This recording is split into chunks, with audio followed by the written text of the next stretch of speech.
Thank you, Mr. Speaker, sir.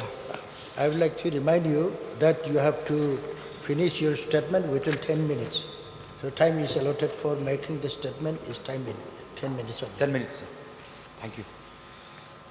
Thank you, Mr. Speaker, sir, for allowing me to call the attention of the Minister in charge Education on the Rule 54 to matter relating to the recent notification by the Education Department on school calendar to be followed during the academic years and other guidelines for school. Before I start, I wish Honorable Minister will give a satisfactory reply after I made my presentation.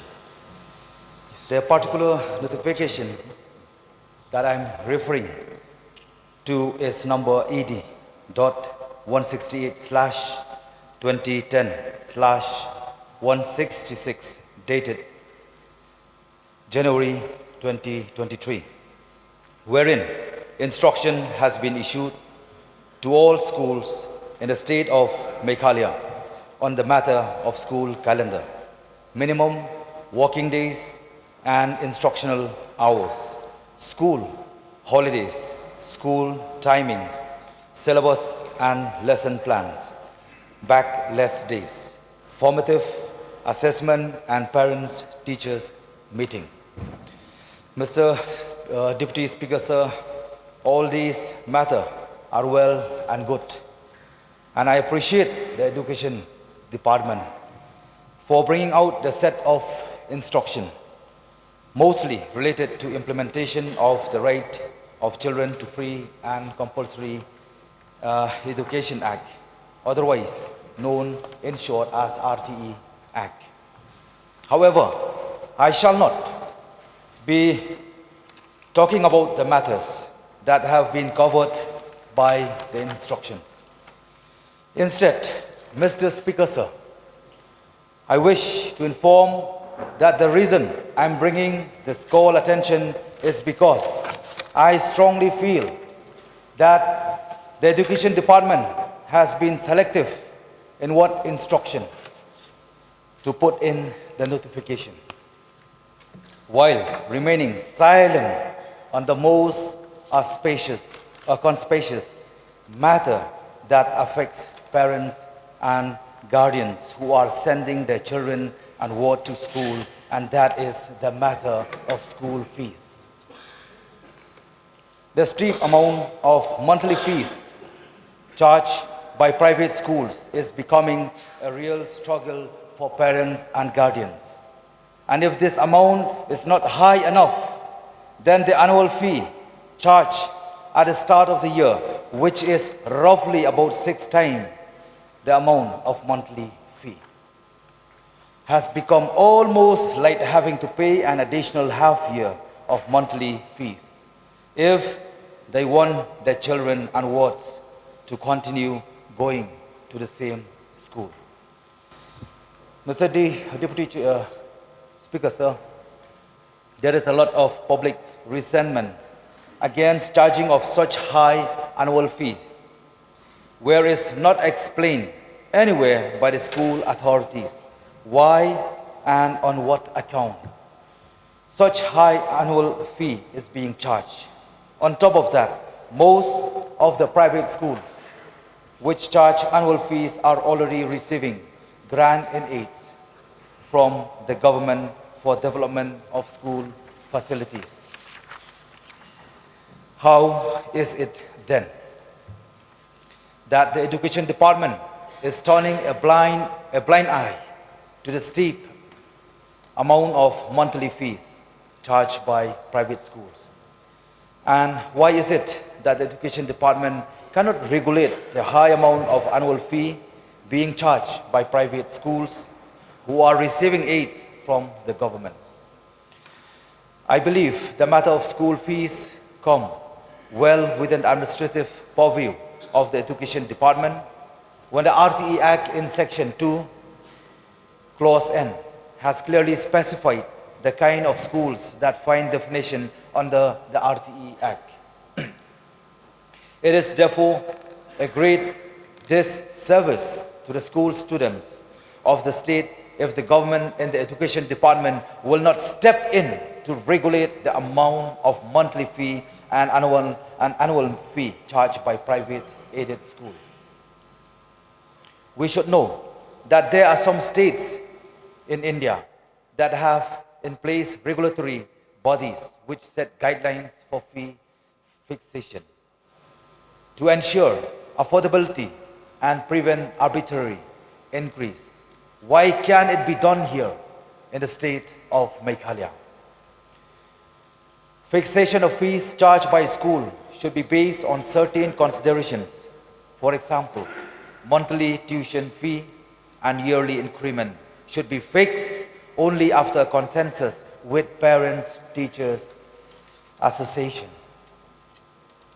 Admission fee should cover administrative expenses related to processing the admission of a student to a school, but it should not be like a mountain to climb. Similarly, annual fee can cover various administrative and operational costs incurred on a student during the academic year, but it certainly cannot be as high as 6 times the monthly fee. Mr. Deputy Speaker, sir, then there are so many other fees. Development fee, sports fee, library fee, laboratory fee, computer fee, transportation fee, activity fee, miscellaneous fee. You name it, what is all this? Surely there has to be some kind of regulation in place not to allow private schools to just keep charging any kind of fee that they want. How can parents and guardians of students just pay the fees they are charged and not be able to say anything at all? Enough said. Private schools are not a profit business. And if they are doing so, then they are seriously going against Rule 11 of the Meghalaya Right of Children to Free and Compulsory Education Rules 2021. With this view of my submission, Mr. Deputy Speaker, sir, I will resume my seat. Thank you. Thank you. Minister in charge, please.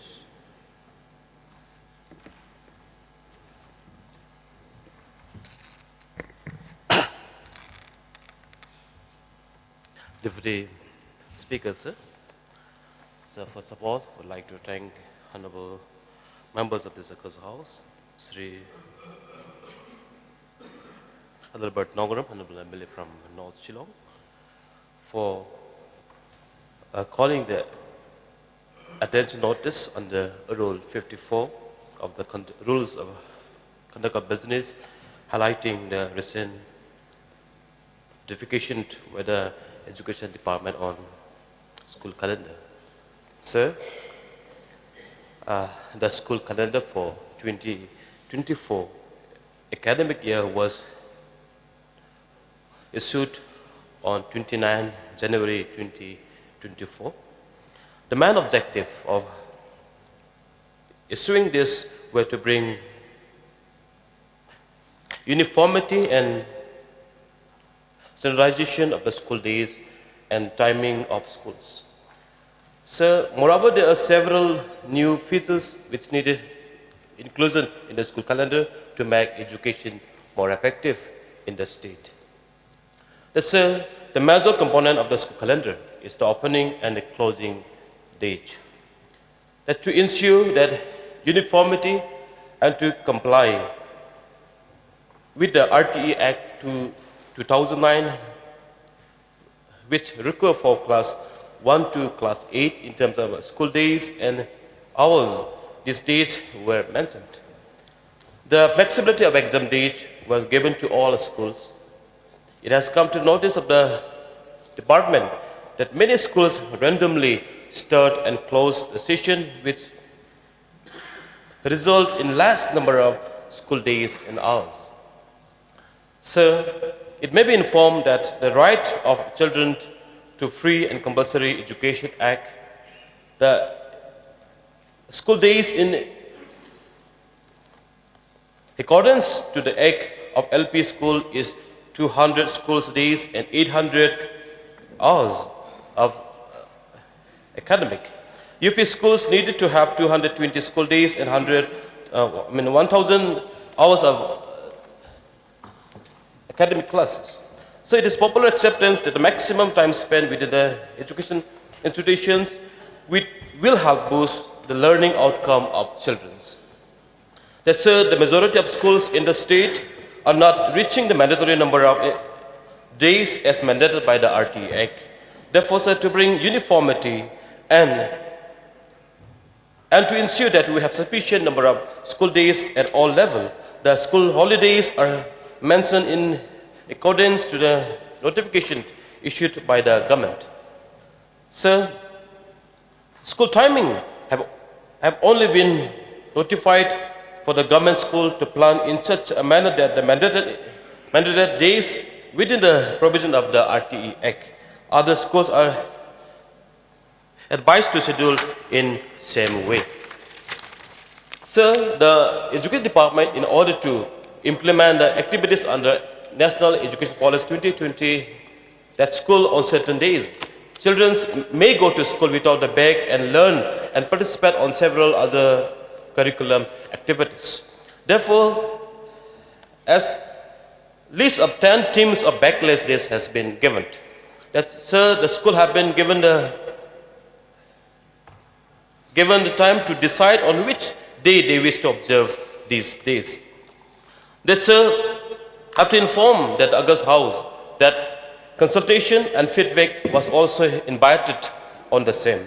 The feedback were received on the notified school calendar, that the same should be released in advance so that the school can prepare accordingly.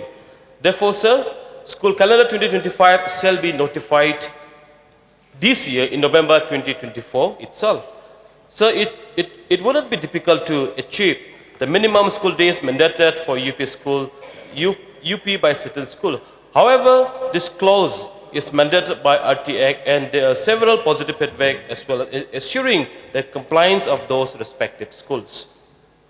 That's based on the feedback. The several others need development. The school's calendar 2025 will be comprehensive. Detail of SOPs for implementation backless days will be added to the notification. The strategy and the procedure of curating lesson plans and teaching plan will also be added to the subsequent notifications. In addition, the Education Department is encouraging schools to take up steps to ensure that gradually more towards formative assessment as suggested by NEP 2020. Sir, the Education Department is serious in adopting formative assessment. Schools have to encourage to transition to formative assessment. That's the status of schools education in Meghalaya needs considerably improvement as revealed by several indicators such as dropout rate, the knowledge gap, and the poor percentage of performance. Some of the main factors attributing towards this scenario are weak foundational learning, limited grasp of concept, low minimum learning levels, untrained teachers, poor teaching practice, and assessment ideas. The child tracking system for learning is being prepared by the Education Department under Vidya Samiksa Kendra, BSK, a command control center to monitor children's learning progress and the monitoring dropout, teachers' attendance, etc. More focus on improving learning outcome and learning levels of children through this robust system of online assignment, projects, and regular assessment of performance of children that is formative, competency-based, and less test high-order skills such as critical thinking and conceptual ideas. So this will be executed in learning management system through central monitoring system that will be tracked on children's progress throughout the school years in order to promote their continuous learning and development. So this is an important initiative towards transforming assessment through through formative approach in line with NEP 2020. So, our honorable members has raised on the issue of fee structure of certain government and government-aided schools. Yes, sir. So this is an issue that many of my parents, many students has also come and met me and discussed on this issue. But sir, I want to assure you, sir, this is to assess all this and to recommend and to study all this development and scenario. Government of Meghalaya has constituted a Meghalaya State Education Commission, and they are studying of all this matter. So I want to assure you, sir, it's not only the school level. There are various institutions, be at a higher education institutions, at the college and the universities and the schools level. We see the disparity and the difference and the variety of fees structure in the states. So I want to assure you the point suggested of the honorable members has been noted, and certainly the education department and the government will examine, and we will form the committee to study on this matter too, and we are waiting for the education commission suggestion and the recommendation on this too. However, sir, I want to assure you once again that education department will certainly examine the matter on the fee structure of different schools, especially government-aided, government grant schools. So with this few clarification, I would like to thank honorable members for raising this issue and for the concern of the education scenario of the state. So with this few submission, I resume my system.